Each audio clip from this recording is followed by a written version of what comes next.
Hi, and welcome to the Rod Kirby Show, the podcast that covers the ever-expanding world of film and entertainment. Today I'm sitting down and talking to one of my most favorite indie filmmakers, Jaron Lockridge, also known as the Guerrilla filmer. Jaron's projects include web series such as the STIX and feature films like Smith and his latest movie, CAPTION. Jaron is the definition of a true guerrilla filmmaker. He writes, directs, produces, and edits his projects himself, employing local talent around the Jackson, Tennessee area. I've always admired his creative output and work ethic. I'm really excited to finally sit down and take a peek behind his filmmaking process and learn from an auteur filmmaker on the rise. During this interview, we'll discuss how Jaron balances his incredible slate of projects with family life, his writing process, top lessons learned from the production of his first film, HONGO, and much, much more. So grab your favorite snack and prepare to be inspired on today's episode of The Rod Kirby Show. Hello and welcome to The Rod Kirby Show. I'm your host, Rod Kirby, and today I have a really awesome guest on the show, Mr. Jaron Lockridge. Jaron, sir, welcome to the stage. How are you? What's going on, man? I'm great, man. I'm happy to be on and be here and talk some film stuff. Yes, sir. You know, I've been following you for a while, and cyber stalking you and all your projects, and you have a lot of projects. I mean, like, you produce like 15 movies a year or something like that, right? You're like your own Disney. I don't know if you knew that, but that's how I kind of view you. Yeah. But when did your filmmaking journey kind of start? When did you get the bug to make movies? Well, I've always been kind of a creative. I started in high school writing plays for our school play. That's where I really got into the writing and everything. But that was around in 02, 03. So YouTube and all this wasn't really happening at the moment. So, I kind of thought that was a far-fetched dream. I would have to go to LA and stuff to make it happen. So I kind of put it on the back burner for a little while. And, around 2010 or so, I started and made my first short film then. And, been kind of, off and on doing it ever since then with making my own films and everything. Yeah. You are affectionately known as the Guerrilla filmer. Is that right? Yes, sir. What does that mean to you? Why the Guerrilla filmer? Well, it's basically because I had to learn, mostly because I just had to learn how to get a lot of my projects off the ground with absolutely minimal. And, just the term guerrilla filmmaking is, to a T, exactly how, I make my films, just the whole style of everything I do. And I just, instead of looking at that as a negative, I just embraced it and, just started taking on the term guerrilla filmer. And that's just my style, the way I get things done. Now, what's the most difficult aspect of independent filmmaking for you? And how do you really overcome it? It's so many of them. I would say, budget is always going to be a restraint. But, creativity can kind of alleviate you of some of the problems that the budget presents. Right. Locations, is always an issue. Always, and, a lot of times, where I had an issue a lot of times starting off is finding dependable cast. Because especially when you're in the no budget realm, just, finding, dependable people who want to be there just, to make something. And that hard rough patch when you first starting it's kind of tricky finding people who are dependable. At least for me it was, but now I kind of got my little network of a team of people, and we're just getting it done now. So all those trials and stuff when I first started, it kind of made me who I am today to the point to where I know what to expect and I can kind of get my productions done with ease. Yeah, it's almost like, I joked and said you're basically Disney, producing so many projects, but it really is kind of like that studio process where you have it kind of down pat, and I'm sure exactly what you need, how much you need, who you can depend on, and what to do, now. Exactly. Yeah. Have you had many people approach you for producing their feature films, or do you kind of stick to your own projects? Not many. I have had, people come up, usually, I have this idea for a script and, this and that. And, I have a phone where, I kind of outline, I get an idea and I outline stories. Mm-hmm. And I have so many projects that, that I know that I'm going to want to produce. So a lot of times, I hope people don't take it bad when I say, I just really don't have time to even try to, I got so many of my own projects that I'm trying to get off the ground. Right. But, I have, a few here and there that, approach me with an idea for a script and I tell them, maybe one day, but, right now I got a plan, a distinct plan that I'm trying to stick to. So that's kind of usually how it goes here lately. Right. Well, yeah. I am a new pappy, as some would say. Got me a little one, a little Rod Jr. And I have my my Star Wars mug with my coffee because if I don't drink it, I'll start slurring my speech and looking cross-eyed on camera. But you've got a little clan of your own.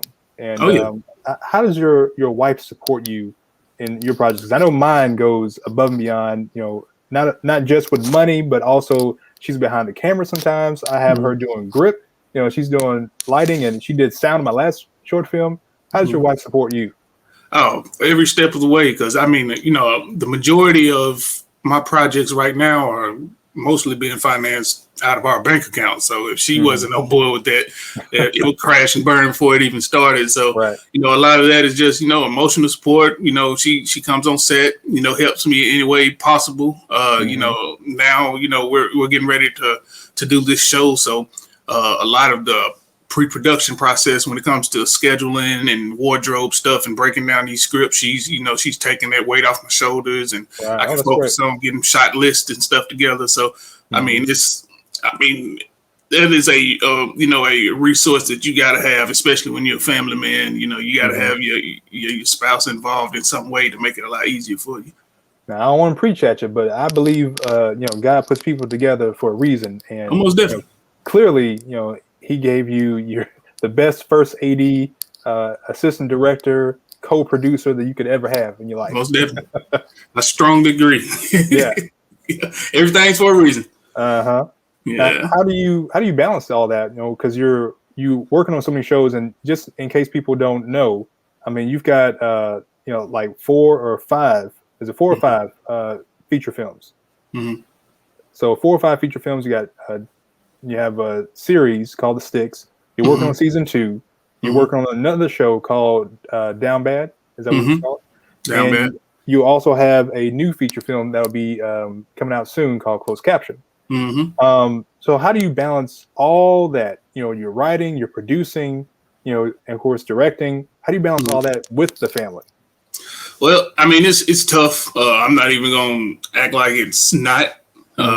It's and then I work full time too in a career. I work law enforcement full time. Okay. So I work 12 hours and then work night shift, and then I have to get off and find time to get some type of rest, and then do something with the family, and then try to get in some writing and this and that with my film business. So I mean, it's all about finding that balance.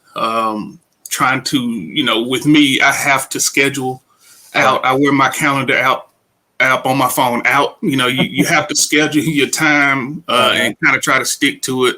And, that's the only way you can manage this madness, because if you just try to, you'll get so off track. So, like I got 3 growing boys, 2 of them in karate, 1 in basketball. So it just seems like I never sit down.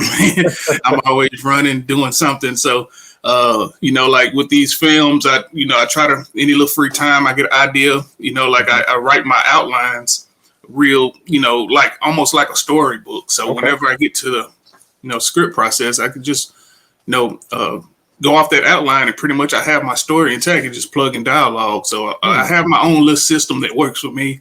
And most people, that's, trying to pursue this with a family and trying to find that balance. You just got to find a system that works for you and that's efficient in a way you can still, do your family thing, do what needs to be done, and, still do your productions or whatever it is that you're pursuing.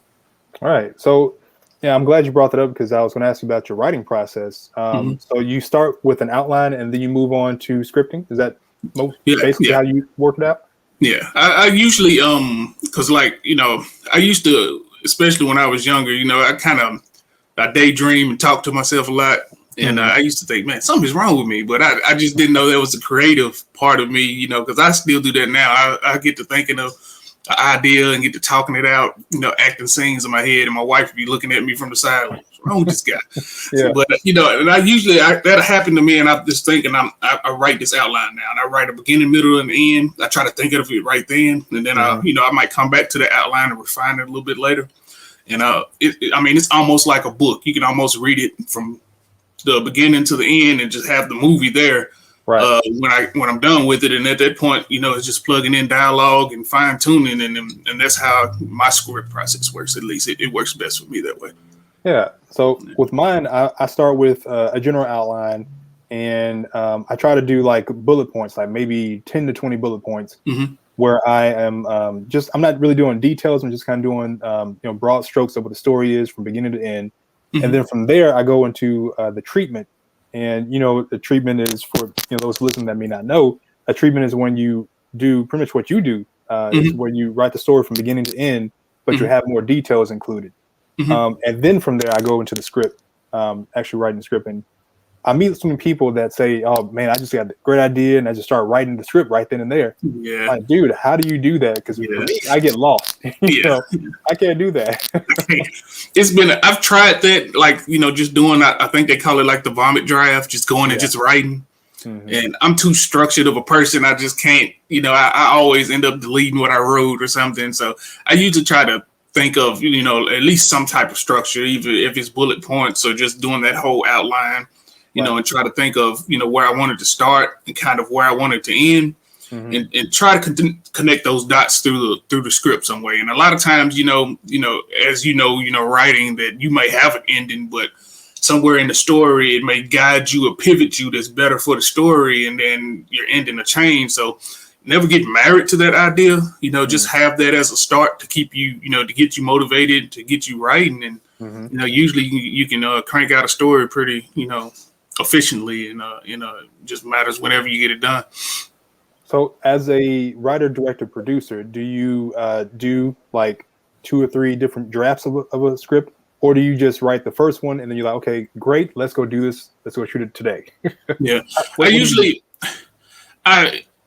As far as the rewrites and stuff, because I usually hear, somebody get it and then they totally rewrite it. I'll try to write it.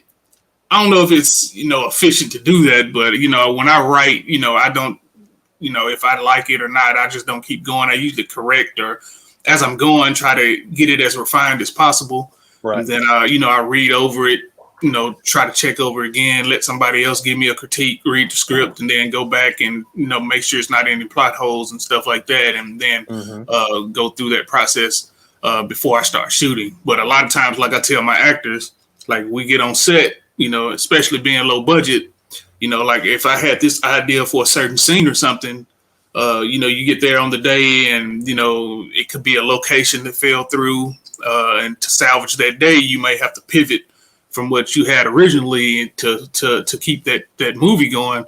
So there's a lot of times where, although it's scripted, we might have to, pivot from, even though it, that's what we had on, on the script, and make something to keep the story going and keep the movie, from failing. So a lot of times I'll tell them, this is a script, but, beware, because at any time, we might have to pivot. It's just the way it is when you're low budget filmmaking. So, I use the script as a template, and, I'm pretty aware that at any time something could change, even though, you got this vision for it.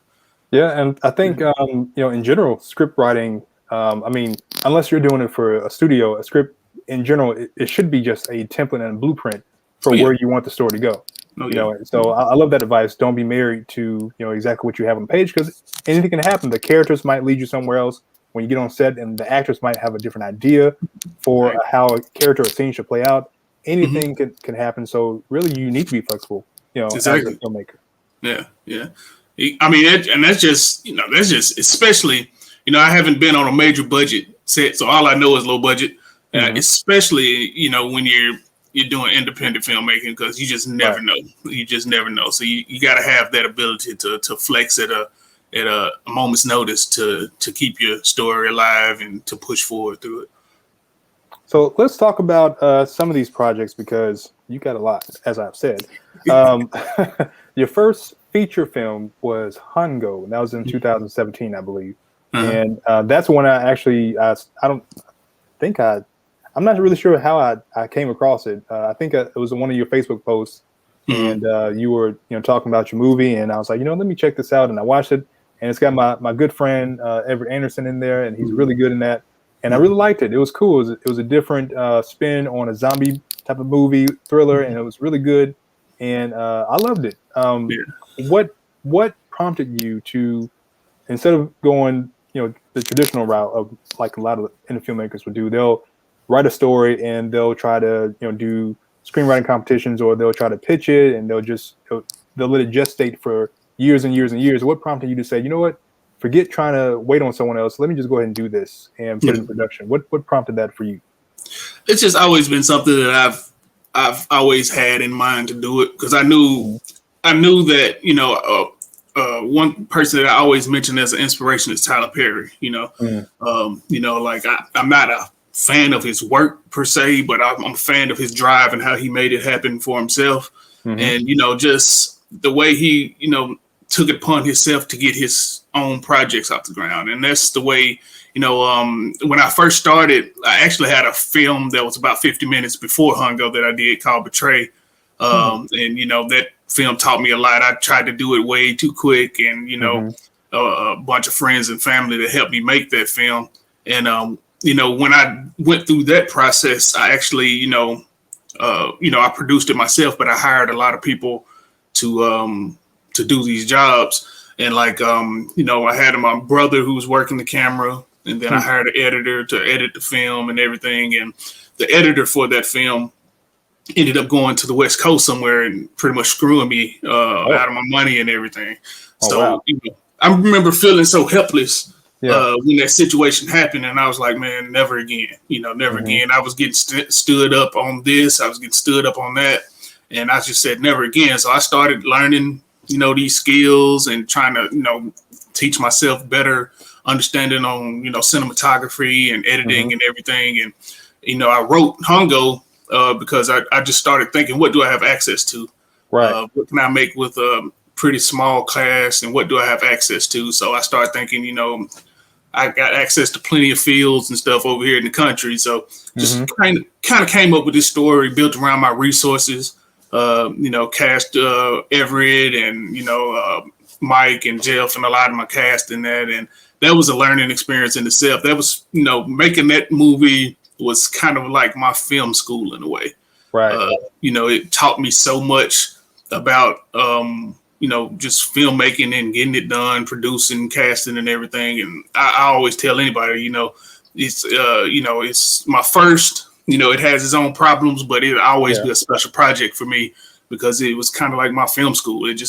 It taught me so much that I wouldn't have known if I didn't go hands-on and do that project myself. Okay. Well, look, let's take a look at the trailer for HONGO. I want folks to see how cool this is. This is HONGO, and then we're going to come back and we'll talk about it for just a few more minutes, okay? Okay. This is HONGO. Let's take a look. Good morning, Mr. Jones. Good morning. There's a possibility you may be released soon, so let's get started.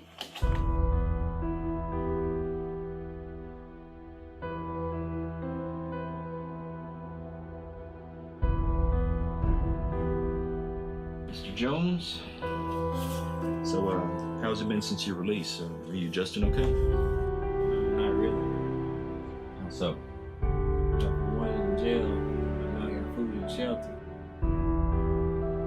You know what? I've got a friend who can help. Look for Mr. Galargo. I'm Jim Galargo. Now the job pays $500 weekly. I can start today if you need me to, sir. Good. That's what I wanted to hear.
What?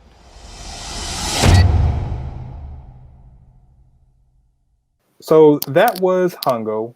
Pretty awesome trailer, right? So what are your top 3 lessons from producing that what you would call a no budget indie film? What are your top 3 lessons that you learned on that film? That's a great question. I would say, you know, when you schedule, you know, especially when it comes to something no budget, kind of make it smaller, if that makes sense. Because one thing that I looked at with the that I critique myself on after, you know, years passed and I've, you know, grown as a filmmaker myself, a lot of the action and, you know, stuff on there, you know, could have been a lot better if I had you know, just made it more smaller. And it wasn't too ambitious in writing it. You know, and, you know, that's a critique I have of myself. And just, you know, a lot of you won't ever cheat the process. You only get better the more that you do it. Right. So, you know, a lot of things that I look back on that film, like I said, it was my personal film school. I would have done a lot of things different technically and everything. But, you know, I just have to, you're your own worst critic, but you also have to understand that, you know, you never achieve perfection. You only get better doing this craft by doing it over and over, and, you know, and meeting people who are better than you, they can teach you a thing or two. So, you know, I would say collab with people who are just as passionate as you, and you know, always be willing to grow and improve, and that's one thing that Hongo taught me more than anything. Yeah. Always be willing to grow and improve, and you know, be a fly on the wall when people better than you are doing it. Awesome. You had from Hongo, you went and you did They Live in the Shadows, and then which was another feature film, and then from there you did your first series called The STIX, which also features Everett Anderson. I'm going to shout that dude out because he's one of my favorite local actors and a good friend of mine. But I want to take a look at The STIX because it's really it was like a cop procedural type of thriller type of show, right? Yeah. What was the production like on The STIX? Because I heard a little birdie told me that that you pulled your hair out on that. You're in production with that. So what kind of issues and challenges did you face on that production? Yeah, that was an ambitious project. Like, that started as a short film, mostly at the Memphis Film Prize. I had a short in there, and when I entered it, you know, even when I was writing the script, I was like, this could be something bigger. So I was starting to make plans to make that into a series, that just in case had I won that competition, I was going to use all that money to fund the series. And of course that didn't happen. So I went back to the drawing board. It was like, how can I, you know, still get this made?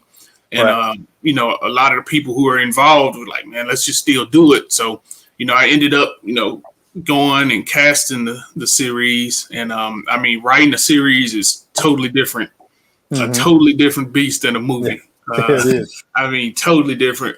And that's one thing I learned. But you know, just trying to do that thing with no budget. You know, I had so many, you know, cast members that you know, that didn't show up, and like, I'm in the show myself, and that was totally not planned. It's basically because I had to keep that day going. Yeah. And you know, that's one thing where, you know, it shows me, like, if you know, especially in the no budget realm, if you don't take the time out to at least, you know, go out and meet people, or, you know, IMDb, or get on these casting pages. Like, you have to actually find a lot of people who are serious, because a lot of people say they want to act. You know, it's kind of like saying with filmmaking, I'm a director, this and that, but a lot of people don't want to put the work in it takes to get there to do that project. So, you know, I kind of got burnt a lot. So that's why now I kind of work with a lot of people I trust. Everett, man, awesome guy, awesome. Yeah. And you know, it was one point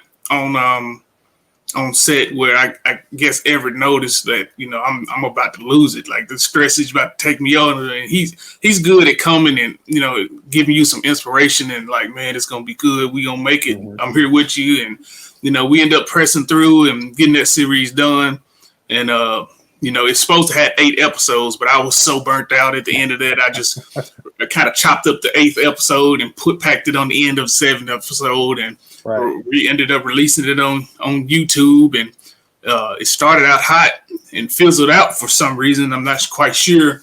And then when we put it on Amazon, man, it's like right now we're looking at 5 million unique streams. So it's it was a point where I wasn't gonna do a season 2, but I have like 100 inboxes right now from people like I don't know who they are, don't know where they saw the show. I'm guessing they saw it on Amazon and when season 2. So since I have an audience for it, we decided to just go ahead and move forward with it until COVID happened, and then to salvage the show, I kind of had to minimize it some more to get season 2 ready to shoot this summer. That's awesome, man. Well, let's take a look at a trailer for season 1 of the STIX.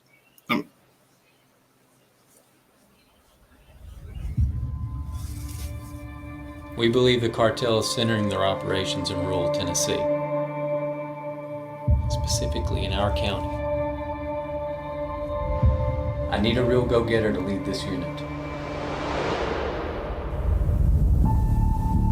My heart sunk into my stomach when they called me from the hospital. And now you want to join a unit whose sole purpose is to stir shit up?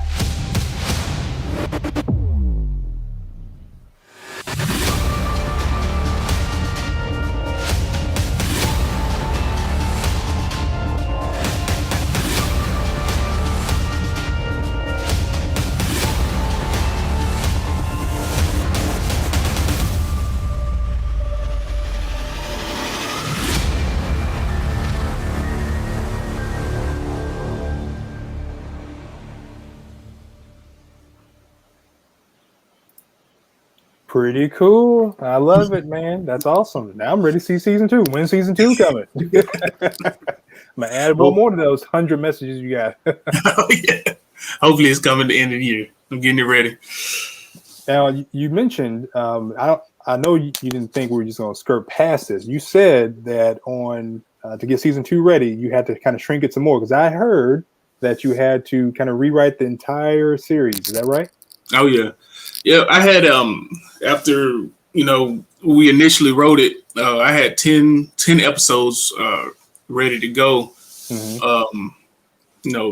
30 pages a piece, 10 episodes ready to go.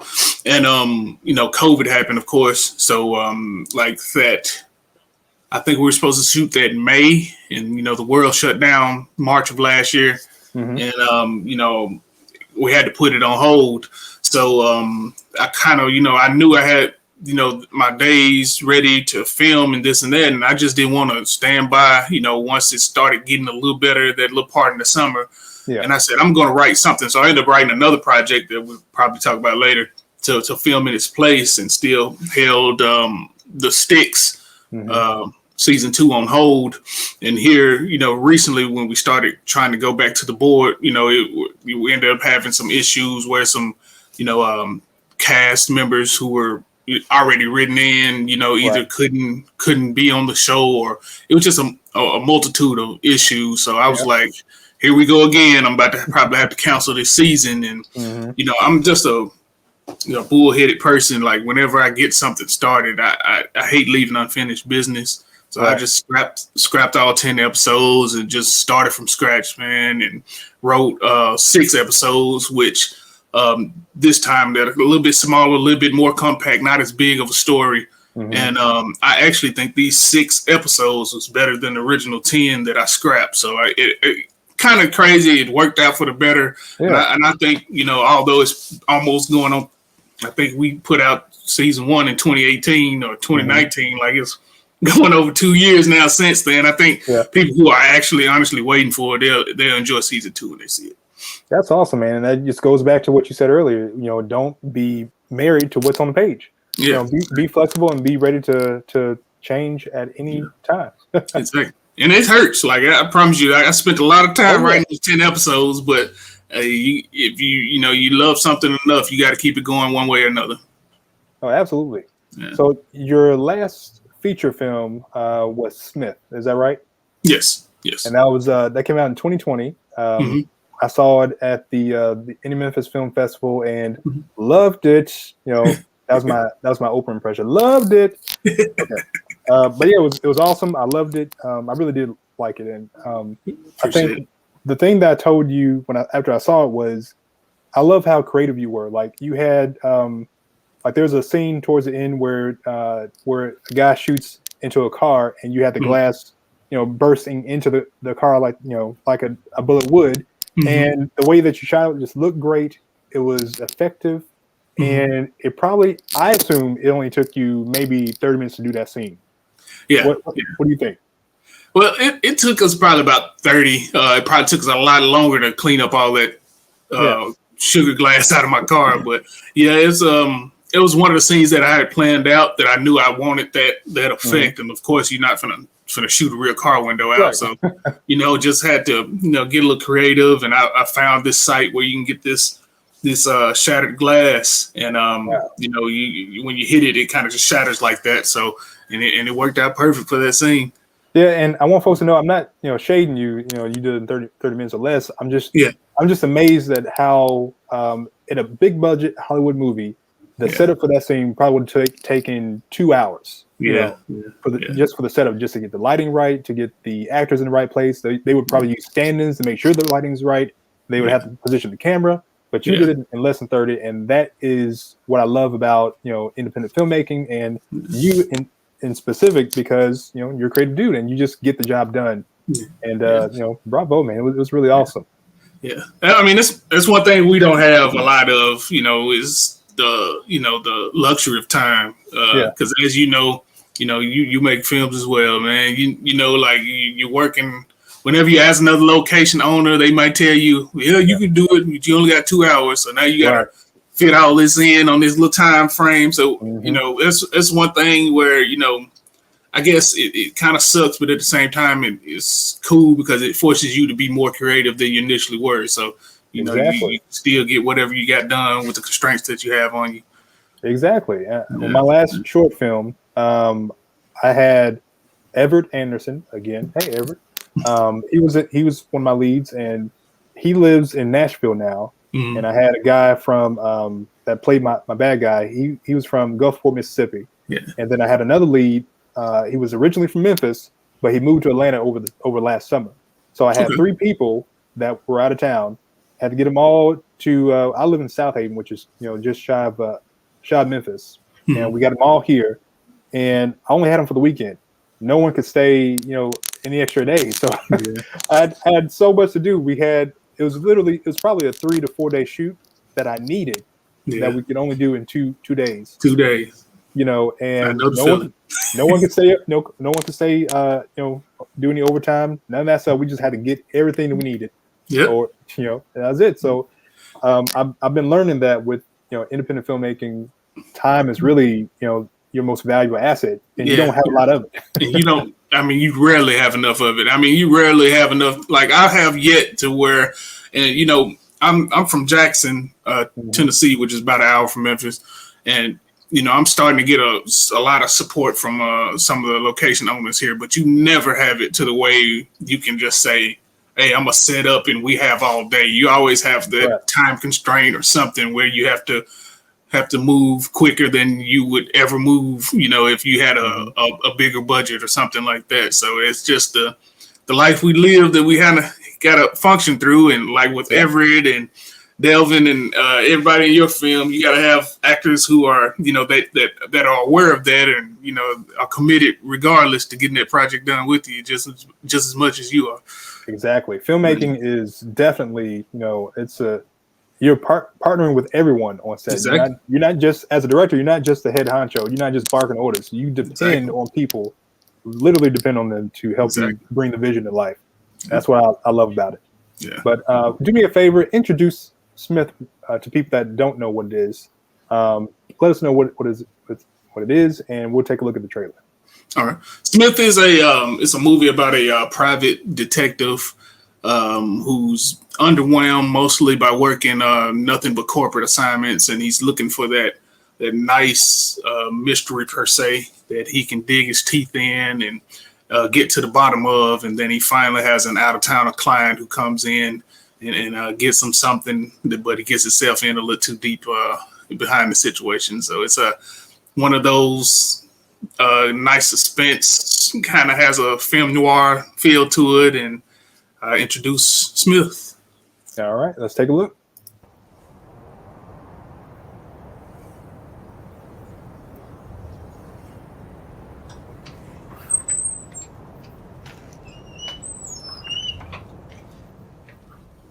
Can I help you?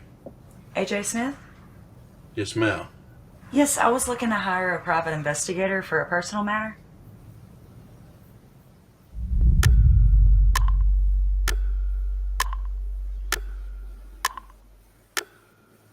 Have you heard any rumors on Ronald Milton?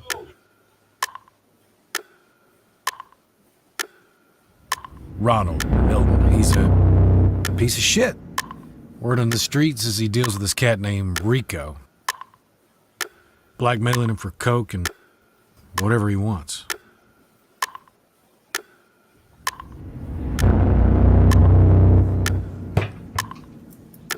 My husband is having an affair.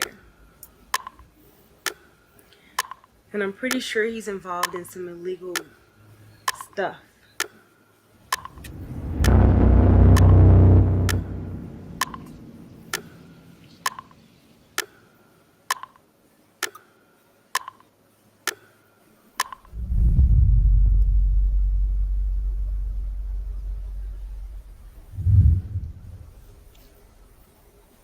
We're not going to keep chasing you. If you don't visit us soon, we start visiting family.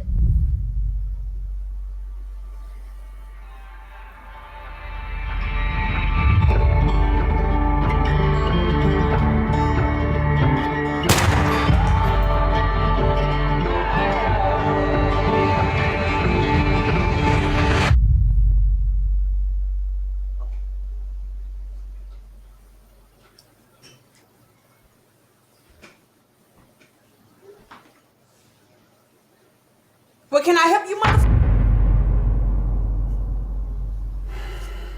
I can come back if this is a bad time.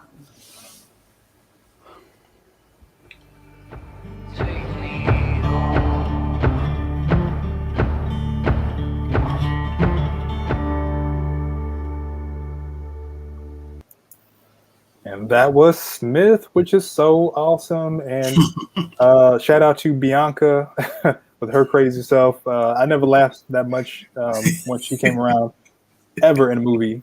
And, you know, I saw it's apparent to me that, you know, Quentin Tarantino is one of your someone that may inspire you in your style. Who else inspires you in film other than Quentin?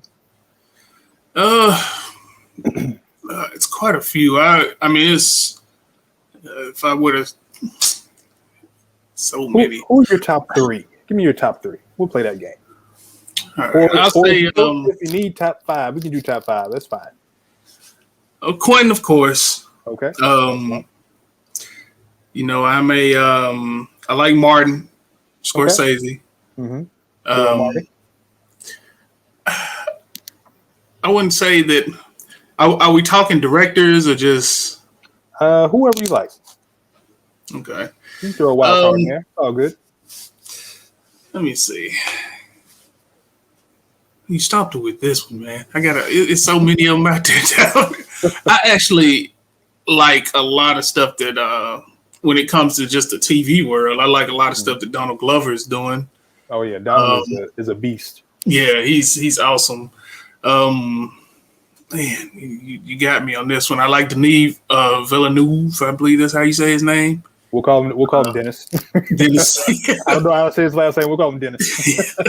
It's just so many of them out there. I'm gonna give you one that I love. I love Ava. Ava DuVernay is Ava, my, all-time favorites. Yeah, Ava is great. Mm-hmm. She has such a unique style. You know. Yeah, and she's her style. I mean, it reeks. I mean, it's, you know, even with When They See Us, that's probably my favorite project she's done. Mm-hmm. And like it was so acted. So I mean, everything about that whole series. I guess it's a miniseries is what they title it. It's just perfection. You know, it's not one that you can watch over and over again, but when I watched it, I was just in awe. It was like, man, it should have got all the Emmys or Golden Globes or whatever it came up for. But she's you know, and her and Issa Rae are doing marvelous things in the industry right now. So, do you remember Catherine Bigelow? She did what did she do? Oh, she did The Hurt Locker way back when. That's kind of when she kind of blew up. She did The Hurt Locker, and she did that movie with John Boyega. They were like in the 70s, and it was had something to do with racism. I forgot the name of that movie was, but Catherine Bigelow, she kind of started this.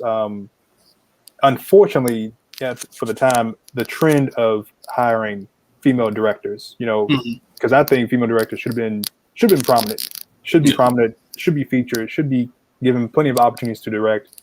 But unfortunately, in the industry, they just haven't. But when she kind of kicked the door open for female directors like Ava and Issa and other people like that, but she's an excellent director. Love her style as well. Yeah. But you've got a couple other projects coming out. I believe we talked about closed caption a little bit, and we have Down Bad. Which is your most favorite project that you are working on right now? What's your favorite? It's Down Bad, most definitely. Because it's one of those. That's actually a project that I've probably been trying to get off the ground probably the longest. Because it's a personal project. It's about it's based on things growing up. I'm from a little small town called Bolivar, Tennessee. I don't know if you're aware of it. And it's based on a lot of the things growing up, around that area, and friends and family that I know.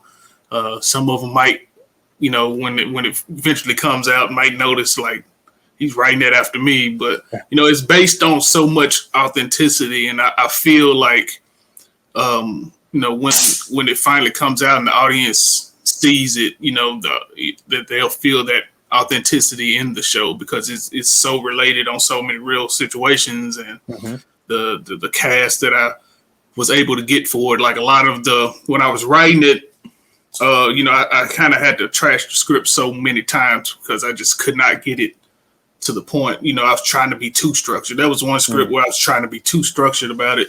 And I just decided to, get to know the characters and let the characters guide the story. And that's how I finally finished the project. And I'm looking forward to it. I'm looking forward to production next week. And, the leads that I cast in it, I pictured them when I was writing it. So I immediately offered them the roles, and they were happy to accept, and they're elated to get to production as well, because they're so excited about the story. So I can't wait to get started on that next week, and that's probably my most anticipated project. Awesome. Give us a log line. What's it about? Excuse me. Give us a log line. What's it's about it's basically if I were to give it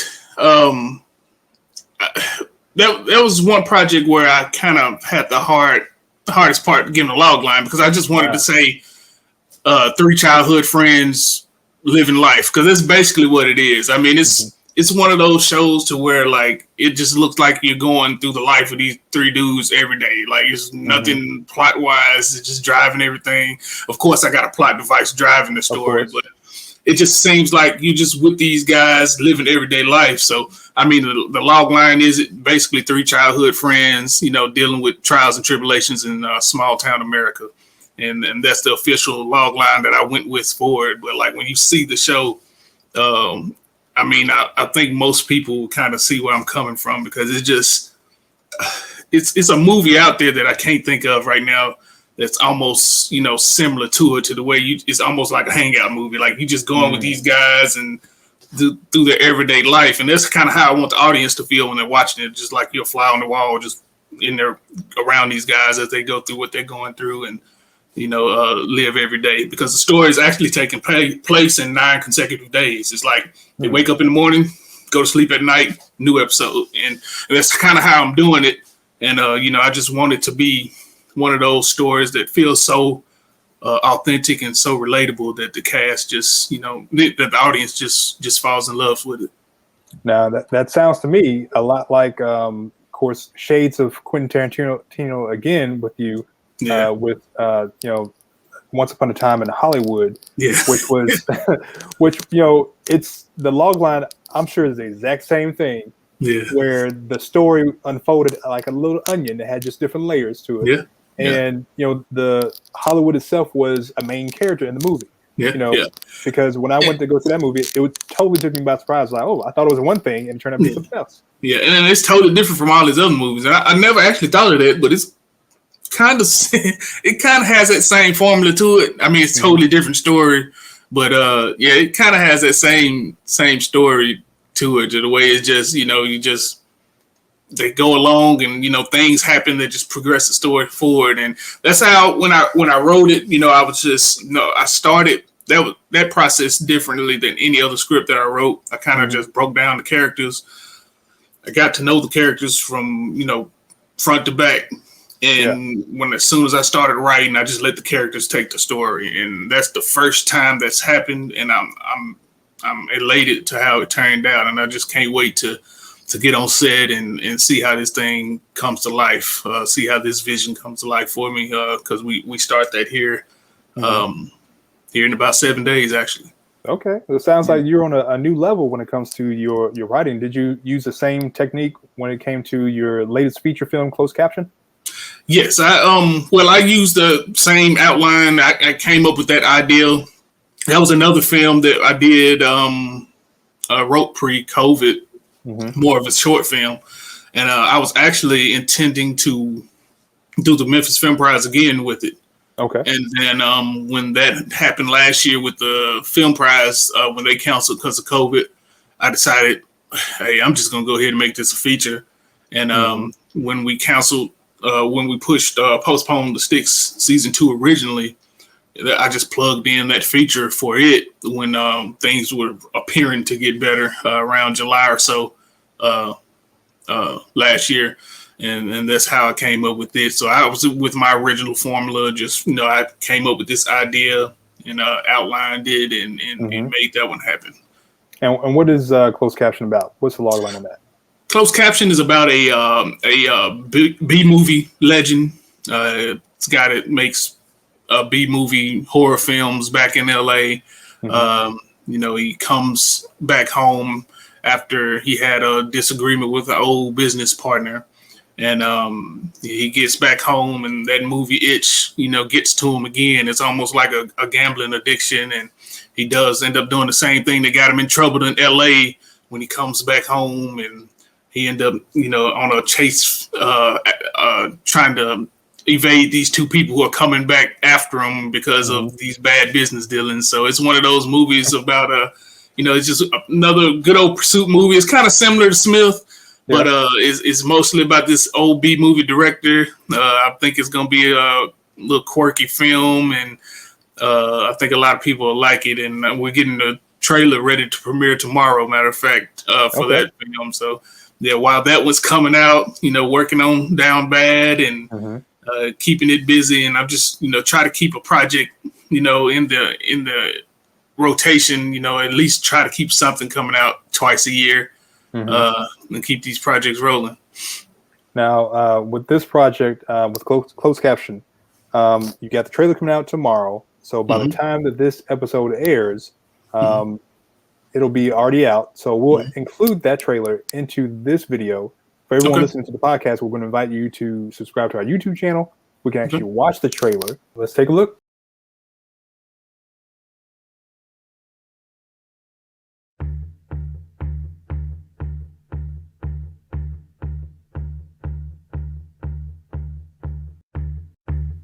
Hey, my name's Jack Holiday. Yeah. Dude, me and my guys watched all your movies in college. Tonight I'm feeling mean, I'm feeling mean. What happens when I find him? I'm gonna kill him. Tonight I'm feeling mean, I'm feeling mean. You're the basis of all the new marketing, man. that's impossible. I've got some bad blood with some people out west. I don't need them coming here making trouble. Tonight I'm feeling mean, I'm feeling mean. But when you come to me, you're bypassing corporate America. Tonight I'm feeling mean, I'm feeling mean. You owe me. You are personally responsible. Tonight I'm feeling mean. I'm tired of running and hiding because you constantly screw people over. Tonight I'm I'm going back home. mean, I'm feeling mean. We're making a movie. Tonight I'm gonna make myself. So I've mostly acted in horror films my whole career. If some deserving What does that have to do with black eye. Oh, I'm sorry, she's coming And down. if he swings at me, then I'll bust that sucker's knee. 'Cause tonight I'm feeling mean, I'm feeling mean. I'm feeling mean. I'm feeling mean. The mean is hung on me. Anyone's ever seen. Lean out of the way of the hurricane. There's a heavy price to pay. Tonight I'm feeling mean, I'm feeling mean.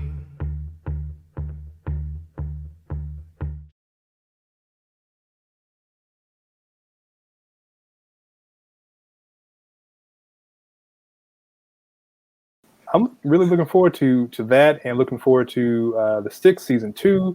Looking forward to Down Bad, especially if it sounds awesome as usual. Where can we get in touch with you, Jaron? How can we find you, sir? Well, all of my social media handles are under Guerrilla Filmer, just like Guerrilla Warfare with one R, Filmer. That's Twitter, Instagram, Facebook. My website, misguidedperceptions.net.